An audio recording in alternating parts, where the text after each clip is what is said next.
Mr. Toad fetched a large, heavy pailful of water from the spring and staggered with it through the kitchen into his bedroom.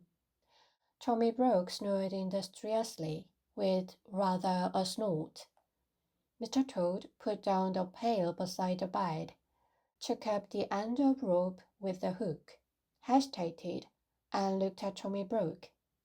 The snores were almost apoplectic, but the grin was not quite so big. Mr. Toad gingerly mounted a chair by the head of a bedstead. His legs were dangerously near to Tommy Brock's teeth.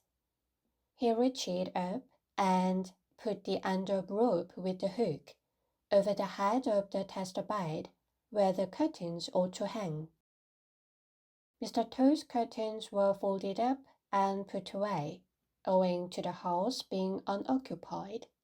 So was the counterpane. Tommy Brock was covered with a blanket only. Mr. Toad, standing on the unsteady chair, looked down upon him attentively.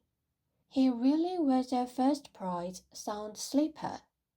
It seemed as though nothing would waken him, not even the flapping rope across the bed.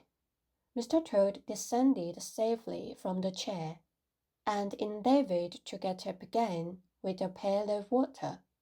He intended to hang it from the hook, dangling over the head of Tommy Brock, in order to make a sort of shower bath worked by a string through the window. But naturally, being a thin-legged person, though vindictive and sandy-whiskered, he was quite unable to lift the heavy weight to the level of the hook and rope. He very nearly overbalanced himself. The snores became more and more apoplectic. One of Tommy Brock's hind legs twitched under the blanket, but still he slept on peacefully. Mr. Toad and the pail descended from the chair without accident. After considerable thought, he emptied the water into a wash basin and jug. The empty pail was not too heavy for him. He slung it up wobbling over the head of Tommy Brock. Surely there never was such a sleeper. Mr. Toad got up and down and up on the chair. As he could not lift the whole pailful of water at once, he fetched a milk jug and ladled quarts of water into the pail by degrees. The pail got fuller and swung like a pendulum. Occasionally a drop splashed over, but still Tommy Brock snored regularly and never moved, except in one eye. At last, Mr. Toad's preparations were complete.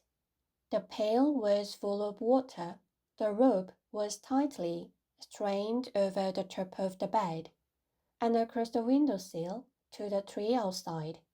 It will make a great mess in my bedroom, but I could never sleep in that bed again without a spring cleaning of some sort, said Mr. Toad.